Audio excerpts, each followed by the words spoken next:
அன்பிற்கினியவர்களே வணக்கம். Officers TNPSC சார்பாக உங்களை அன்போடு வரவேற்கிறோம். இந்த பதிவில் நம்ம என்ன பண்ண போகிறோம் அப்படின்னா, டிஎன்பிசியினுடைய ஜென்ரல் தமிழ் இப்போ தான் ரீசெண்டாகவே டிஎன்பிசியினுடைய அஃபீஷியல் கேலண்டர் வந்திருக்குது. இதன்படி டிஎன்பிசி இந்த வருடம் எக்கச்சக்கமான தேர்வுகள் நடத்துகிறாங்க. எல்லா தேர்வுகளுக்குமே காமனாக இருக்கக்கூடிய ஒரே ஒரு விஷயம் தமிழ் எலிஜிபிலிட்டி டெஸ்ட். பொதுவாகவே ஜென்ரல் ஸ்டடி சூப்பராக ப்ரிப்பேர் ஆகிருப்போம். அப்படி சூப்பராக ப்ரிப்பேர் ஆனவங்க கூட எதை பார்த்து ரொம்ப பயப்படுவோம் அப்படின்னா, அந்த தமிழ் தகுதி தேர்வை பார்த்தா ரொம்ப பயப்படுவோம். அப்படிப்பட்ட அந்த தமிழ் தகுதி தேர்வை நாம் எப்படி எதிர்கொள்வது? 100 கொஷின்ஸ் கேட்குறாங்க சார். இந்த 100க்கு 100மே கரெக்டாக ஆன்சர் பண்ணால் என்ன பண்ணணும், அது என்ன பண்ணணும் அப்படின்றது தான் இந்த பதிவில் நம்ம பார்க்க போகிறோம். ஸோ இந்த பதிவை ஸ்கிப் பண்ணாமல் ஃபுல்லாகவே பாருங்கள். உங்களுக்கு தேவையான எல்லா விஷயங்களும் இதில் அடங்கியிருக்கும். சரி, ஃபஸ்ட்டு 100 கொஸ்டின்ஸ் கேட்குறாங்க இல்லையா? இந்த 100 கொஸ்டின் என்ன கொஸ்டின் பேட்டர்னில் கேட்குறாங்க? சிலபஸ் வச்சு தான் கேட்க போகிறாங்க. இந்த சிலபஸ் வச்சு பார்த்தோம் அப்படின்னா, ஜென்ரல் தமிழை 3 பெரிய பகுதிகளாக நம்மளால் பிரிக்க முடியும். ஃபஸ்ட்டு பார்ட் இலக்கணம் பகுதி. அப்போ தமிழ் இலக்கணம் சார்ந்து கேள்விகள் கேட்பாங்க. செகண்ட் பார்ட் இலக்கிய பகுதி. இதில் தமிழ் இலக்கியம் சார்ந்த கேள்விகள் இடம்பெறும். அது அடுத்ததாக கடைசி பார்ட். இந்த பார்ட் சி அப்படின்றது தமிழ் அறிஞர்களும் அவர்கள் தமிழ் மொழி காட்டிய தொண்டும். இப்போ என்ன பார்த்தோம்? தமிழ் அறிஞர்களை பற்றி கேட்க போகிறாங்க. அவங்க பிறந்த ஊர் என்ன, அவங்களுக்கான சிறப்பு பட்டங்கள் என்ன, என்னென்ன நூல்கள் எழுதியிருக்கிறாங்க, எந்தெந்த இதழ்களில் ஆசிரியராக பணியாற்றியிருக்கிறார்கள், அவங்க சொன்னதில் மிக முக்கியமான கோட்ஸ் என்ன, இது எல்லாம் தான் நமக்கு கேட்க போகிறாங்க. ஸோ இப்போ மேஜராக இருக்கக்கூடிய இந்த 3 பார்ட் எல்லாத்தையும் சேர்த்து தான் நமக்கு 100 கேள்விகள் கேட்குறாங்க. அப்ராக்சிமேட்டாக ஒவ்வொரு பகுதியிலிருந்தும் 33லேருந்து 35 கொஸ்டின்ஸ் வரை எக்ஸ்பெக்ட் பண்ணலாம். சரி, ஸோ இப்போ 3 பார்ட்டாக பிரித்தாச்சு. இந்த 3 பார்ட்லையும் எப்படி படிக்கிறது, எங்கெங்கே படிக்கிறது, என்ன படிக்கணும், இது எல்லாத்தையுமே இப்போ நம்ம பார்க்க போகிறோம். இந்த 3 பார்ட்டில் நமக்கு ரொம்பவே கஷ்டமாக இருக்கக்கூடியது இலக்கண பகுதி. அந்த பேரை கேட்டோன்னே நமக்கு சும்மாவே பயமாக இருக்கும். தமிழ் இலக்கணம் ரொம்ப கஷ்டமாக இருக்குமே அப்படின்னு. பட் சிலபஸை எடுத்து பார்த்தோம் அப்படின்னா நமக்கு ரொம்பவே ஆறுதலான ஒரு விஷயம், கேட்கக்கூடிய கேள்விகள் அனைத்தும் 10ஆம் வகுப்பு தரத்தில் தான் இருக்கின்றது. ஸோ இப்போ 10ஆம் வகுப்பு தரத்தில் இருக்கக்கூடிய கேள்விகள் தான் நமக்கு கேட்க போகிறாங்க. விச் மீன்ஸ் 10th படிக்கிற பையனுக்கு என்ன தெரிஞ்சிருக்கணுமோ அது நமக்கு தெரிஞ்சிருக்கா அப்படின்றத பார்க்குறாங்க. இப்போ நமக்கு சூப்பராக சொல்லிட முடியும், 10th படிக்கிற பையன் தானப்பா, அப்போ அந்த ஸ்டாண்டர்ட் நம்மளால் சொல்லிட முடியும் இல்லையா? எஸ். ஸோ அப்படி என்னென்ன கேட்குறாங்க அப்படின்றத சிலபஸ் வைஸ் நம்ம இப்போ டிஸ்கஸ் பண்ண போகிறோம். ஸோ முதல் டாபிக் பொருத்துதல். பொருத்தமான பொருளை தேர்வு செய்தல், புகழ்பெற்ற நூல் மற்றும் நூல் ஆசிரியர்கள். மேட்ச் த ஃபாலோயிங்கா. அப்போது ஒரு ஃபேமஸான ஒரு புக்கை கொடுத்து இது எழுதுனது யார், இல்லை ஒரு கோட் ஒன்று கொடுத்து அந்த கோட் சொன்னது யார், இல்லைனா மீனிங்ஸ் சினோனம்ஸ் ஆங்கிலத்தில் சொல்கிறோம் இல்லையா, இந்த மாதிரி ஒரு சில வார்த்தைகளை கொடுத்து அதுக்கு மீனிங் என்ன, இப்படி மேட்ச் த ஃபாலோயிங் கேட்பாங்களாம். அதுதான் முதல் டாப்பிக்காக கொடுத்துருக்குறாங்க. இப்போ இலக்கணத்துக்குள்ளே தான் இதுவும் வருது. இலக்கணமே இங்கே இல்லை, அப்படித்தானே? ஈஸியாக மக்க படிச்சுட்டு போயிடலாம். 2-3 தடவை படித்தோன்னா ஞாபகம் வந்துட போகுது. சரி, அடுத்த டாப்பிக்கை பாருங்கள். தொடர்பும் அறிதல். இத்தொடரால் குறிக்கப்படும் சான்றோர், அடைமொழியால் குறிக்கப்படும் நூல். இதுவும் சிம்பிளாக கொடுத்துட்டாங்க. இங்கேயும் இலக்கணம் கிடையாது. ஆனால் டைட்டில் இலக்கணத்துக்கு கீழே கொடுத்துருப்பாங்க, உடனே பயந்துருப்போம். ஆனால் இந்த செகண்ட் லெசனை பாருங்களேன். இந்த தொடரால் குறிக்கப்படும் சான்றோர், சிந்துக்கு கவி, நீண்டுதுயில் நீக்க பாடி வந்த நிலா, இந்த மாதிரி தொடர்களால் பாரதி அழைக்கப்படுகிறார் இல்லையா? அப்போ இந்த மாதிரி லென்த்தியான ஒரு தொடர் கொடுத்து இப்படி அழைக்கப்படக்கூடிய கவிஞர் யார், சான்றோர் யார் அப்படி கேட்க போகிறாங்க. இது கஷ்டமாக நமக்கு? சூப்பராக படிச்சிடலாம். அடுத்ததாக அடைமொழியால் குறிக்கப்படும் நூல். இரும்பு கடலை என்று அழைக்கப்படக்கூடிய நூல் எது? இரும்பு கடலை பதிற்று 10. இப்போ இந்த மாதிரி ஒரு சில அடைமொழிகளை வைத்து மலைப்படுகடாம் என அழைக்கப்படும் நூல் எது? கூத்தராற்றுப்படை. தமிழர் அறம் சார்ந்து இருக்கக்கூடிய தமிழ் கருவூலம், தமிழ் களஞ்சியம் என அழைக்கப்படக்கூடிய நூல் எது? புறநானூறு. இந்த மாதிரி தமிழின் சிறப்பு வாய்ந்த நூல்களுக்கு ஒரு சில சொற்றொடர்கள் அடைமொழியை நம்ம கொடுத்துருப்போம். நல் என்ற அடைமொழியால் அழைக்கப்படக்கூடிய நூல் எது? நற்றிணை. நல்ல என்ற அடைமொழியால் அழைக்கப்படக்கூடிய நூல் எது? குறுந்தொகை. இப்போ ஜென்ரலாகவே ஒரு 20 புக்கு தான். இந்த 20 புக்கோட அடைமொழியை படிச்சுட்டோன்னா ஒரு கொஷின் வந்துடுது. இது கஷ்டமா நமக்கு? இல்லை, பிரச்சனை கிடையாது. அடுத்ததாக பிரித்தெழுதுக. ஐயா பிரித்தெழுதுக அப்படின்னா பிரித்து எழுதுறது தானே, அதுதானே கஷ்டமாக இருக்கும். ஒன்றும் பிரச்சனை இல்லை. ஸ்கூல் புக்ஸில் கொடுத்துருக்காங்க இல்லையா, அது எல்லாத்தையுமே ஜஸ்ட் ஒரு ரீட் பண்ணிட்டோன்னா போதும், அதிலிருந்து நமக்கு பிரித்தெழுது எல்லாம் கவர் ஆகிட போகுது. சரி, அடுத்ததாக எதிர்ச்சொல்லை எடுத்து எழுதுதல். அப்போது எதிர்ச்சொல்லை நமக்கு தெரிஞ்சுக்கணும்னா சொற்களினுடைய அருஞ்சொற்பொருள் தெரியணும். அதாவது அதுக்கு மீனிங் என்னன்னு தெரிஞ்சால் தான் எது மீனிங் இல்லைன்றது நம்மளால் சொல்ல முடியும். இந்த எதிர்ச்சொற்களை நம்ம தேர்ந்தெடுத்து எழுவது தான் நமக்கு அடுத்ததாக கொடுத்துருக்குறாங்க. பொருந்தாத சொல்லை கண்டறிதல். இதைத்தான் ஆங்கிலத்தில் அழகா ஆட் ஒன் அவுட் அப்படின்னு சொல்லுவோம். என்னப்பா பொருந்தாத சொல்? எப்படினாலும் கேட்கலாம். இப்போ எடுத்துக்காட்டு ஒரு 4 ஆப்ஷன் கொடுக்குறாங்க. குறுந்தொகை, நற்றிணை, அகநானூறு, மலைப்படுகடாம். இது 4 ஆப்ஷன்ஸ் கொடுத்துருக்காங்க. இது 4ல் இது ஒன்று மட்டும் ஆட் ஒன்றா இருக்குது, டிஃப்ரெண்ட்டாக இருக்குது. என்னப்பா அது அப்படின்னு எடுத்து பார்த்தா இந்த மலைப்படுகடாம் அப்படின்றது தான். அப்போ இது என்ன? இது 10 பாட்டில் வரக்கூடிய நூல், மீதம் இருக்கக்கூடிய 3ம் 8 தொகை நூல்கள். ஸோ இந்த மாதிரி ஆட் ஒன் அவுட்லேருந்து ஒரு கொஷின் கேட்குறாங்களாம்ப்பா, அதைத்தான் கொடுத்துருக்குறாங்க.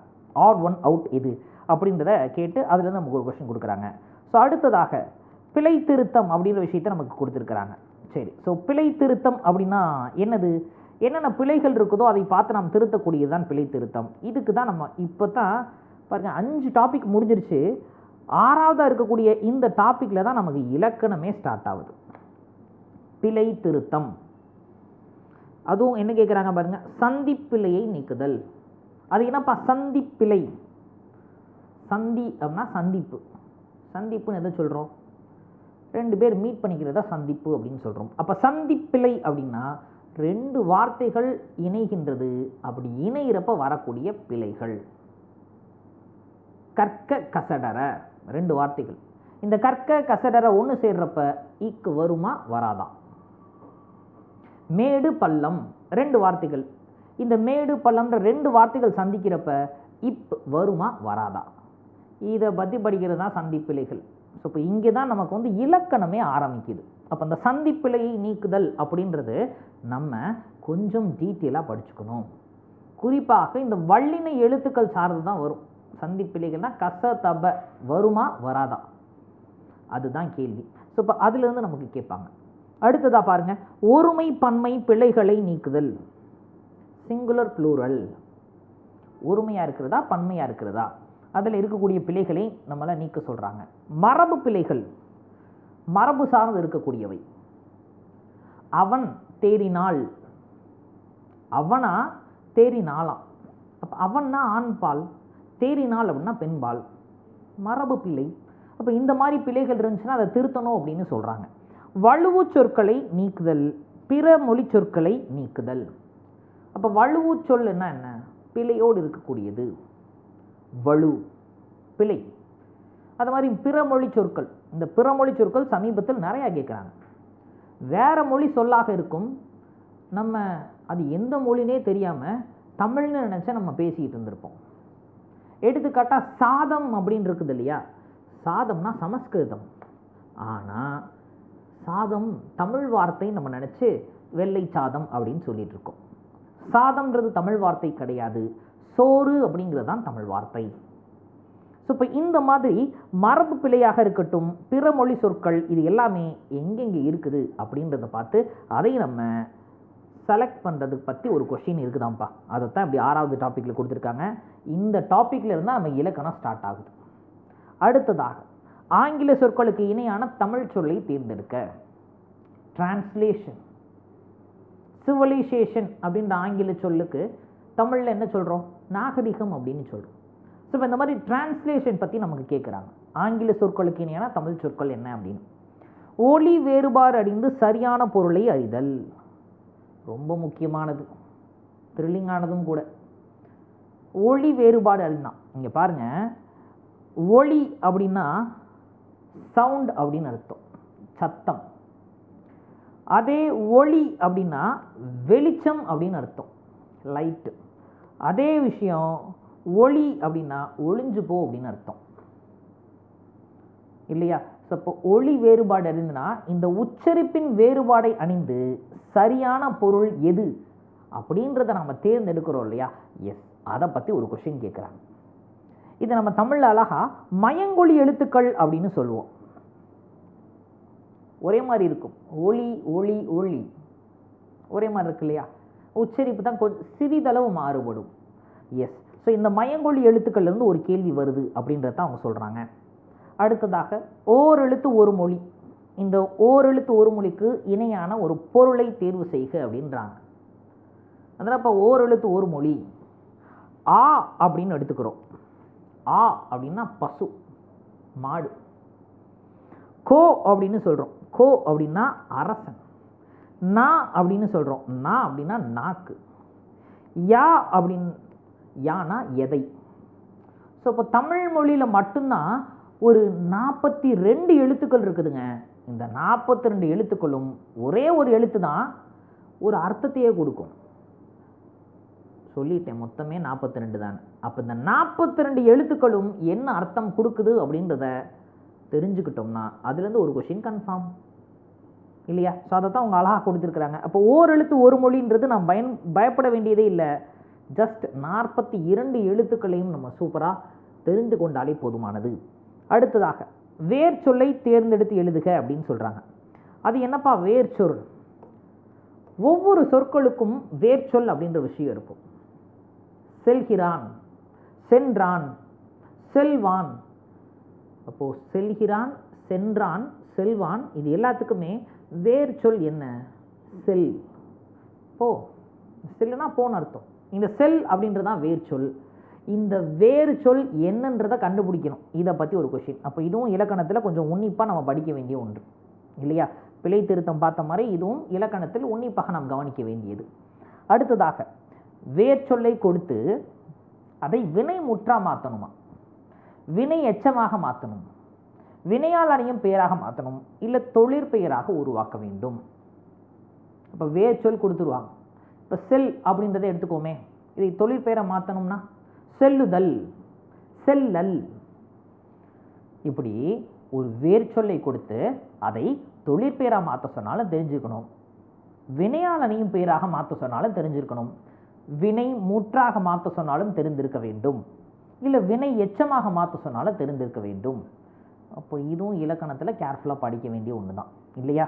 சரி, அடுத்ததாக அகர வரிசைப்படி சொற்களை சீர் செய்தல் அப்படின்னு கொடுத்துருக்குறாங்க. அது என்னப்பா அகர வரிசைப்படி சொற்களை சீர் செய்தல்?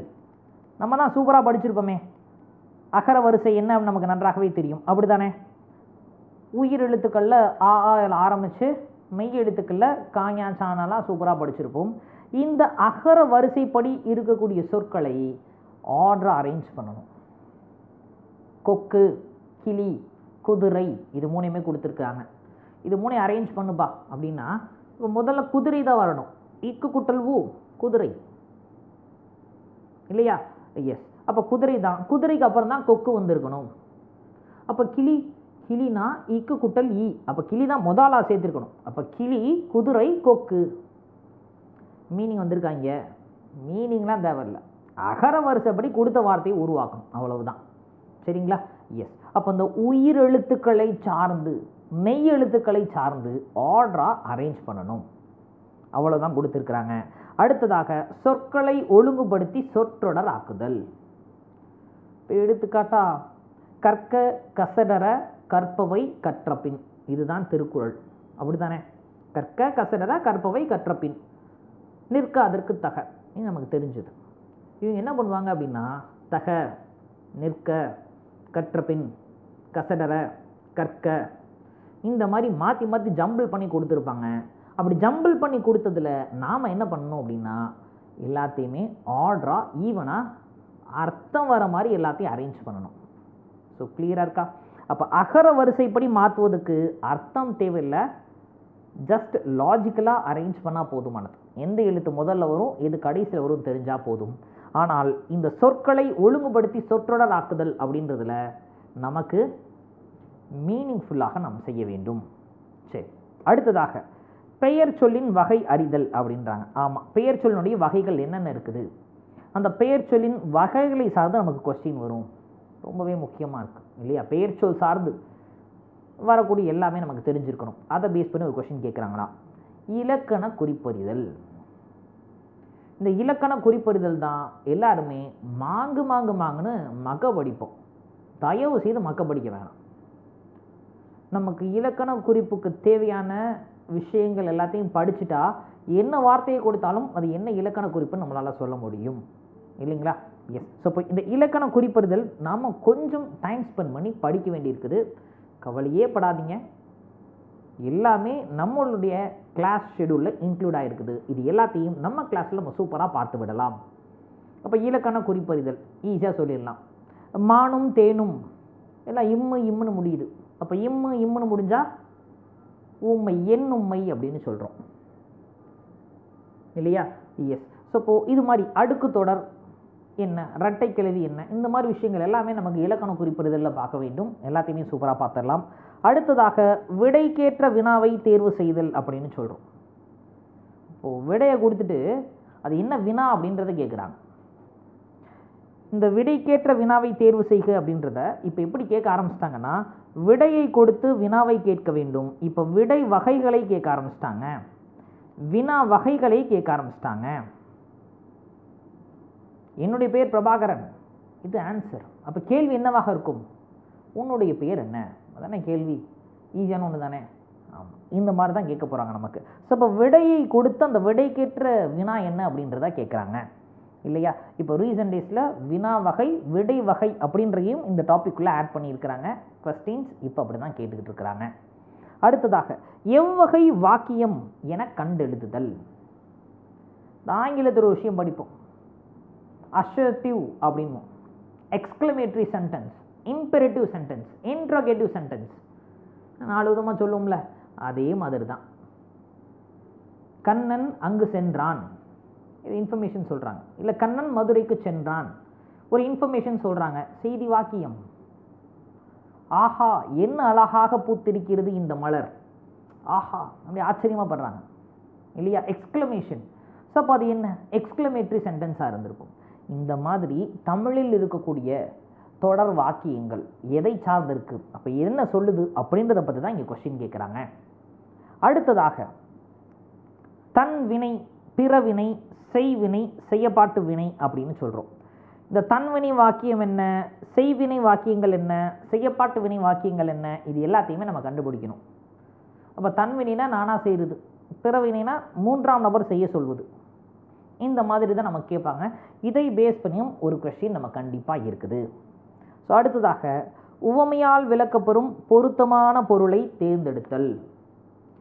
உவமையாக சொல்கிறாங்க, தேன் மொழி, தேன் போன்ற மொழி, கயல் விழி, கயல்னா மீன், மீன் போன்ற விழி.